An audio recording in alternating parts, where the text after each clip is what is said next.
The world has changed much since that last visit. And I believe the progress that we have made in the partnership sets us up well for the new world order. Well, that's okay. That's what he should be doing. I mean, it's a good thing for him to sign a trade deal. If you can get a deal with China, you should do that. This was not thought out properly. It wasn't consulted. It was a knee-jerk reaction as far as I'm concerned. And less than a year ago, Mark Carney said that the biggest threat to Canadian security was China. And today we have him trying to do business with them, and frankly, without delivering any auto sector jobs. So it's concerning. As the Prime Minister takes off on a 4-day trip to China, Donald Trump reminded Canadians why. So would you say that this was DJT driving Canada into the arms of Xi? Or would you say that like this is just sound business acumen on the side of RPM? I'm one for like always doing deals, right? So I love that he's doing this and diversifying Canada's trading partners. I'm surprised that it took DJT doing what he's doing right now for Canada to know that you cannot base like 70% of your economy on one country, right?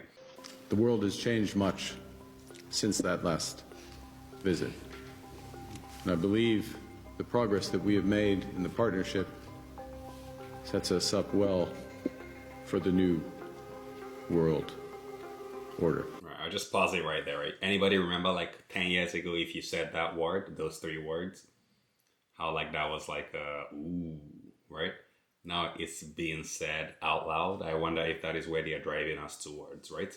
I think that is where all this is heading towards, is this specific order that was once lauded as a conspiracy. Canadian Prime Minister Mark Carney is touting a new strategic partnership with China in talks with Xi Jinping in Beijing as part of what he has said is a new world order, in part due to the fallout from Trump tariffs in the United States. Now, there's been a noticeable tone shift from Ottawa towards Beijing as Carney wraps up the first state visit to China by a Canadian leader in more than 8 years. Now, after a lengthy diplomatic chill, the two nations have signed a series of agreements, including an energy pact that could see more Chinese investment in Canada and open up opportunities for China to buy more Canadian oil and LNG. Also, in quite a breakthrough, Carney says Canada will allow 49,000 Chinese electric vehicles into Canada at a tariff of just 6.1%, down from 100%. Xi reciprocated, according to Carney, by reducing its 100% ag tariff on canola, or rapeseed, to 15%. Xi Jinping hailed the talks as having achieved positive results. We have some conservatives here in Canada, like Doug Ford and some other conservative MPs, having like strong opinions about it against like the partnership with China. We have also people saying like what changed, right? Like why the 180-degree turn?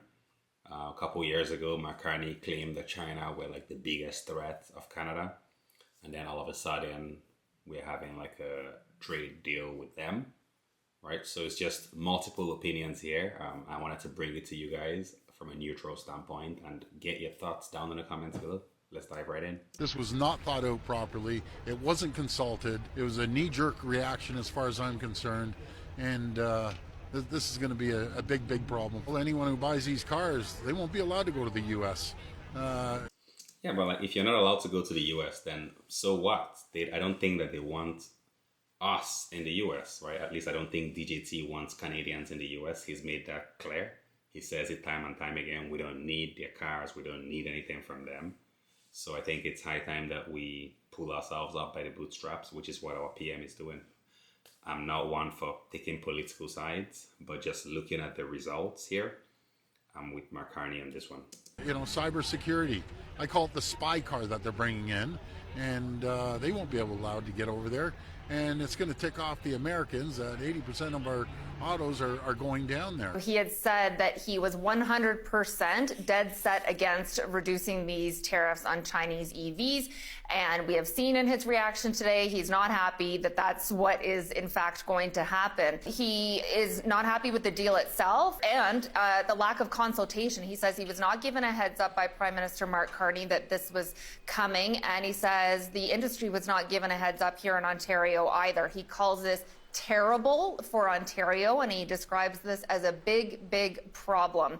In a statement he issued earlier this morning, he's accusing really the federal government of inviting what he calls a flood of cheaply made Chinese EVs with no real guaranteed investments by Chinese companies in the auto sector in Ontario. So he calls this a lopsided deal, and he's concerned that this will eventually lead to job losses, more job losses than have already happened in the auto sector here. So these are like valid concerns, right? Like, and I want to hear from you guys down in the comments below, because I'm just a C student. I don't really know why this could be bad. Like, why is this going to be bad if we now have more options outside of Teslas, for example, for people that like the EVs? Why is it bad that now we have like the BYDs, I think they're called, available?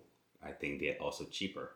So why is that a bad thing? Then to respond to like some conservative leaders and conservative pundits that are giving their opinions and strong reactions or like strong opinions against this partnership with China, here is a clip from DJT, and just to remind you why it's important to diversify your options. As the Prime Minister takes off on a 4-day trip to China, Donald Trump reminded Canadians why.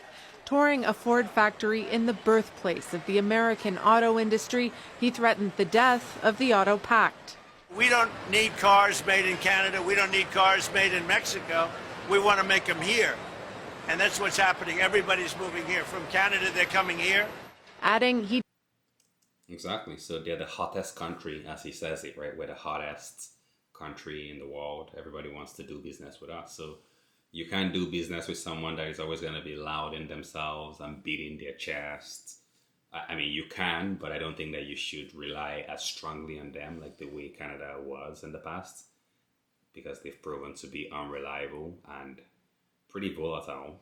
So I'm happy that that was the wake-up call that we needed, and I'm all for this move, to be honest. But be sure to give this video a like and a subscribe. And until next time, peace.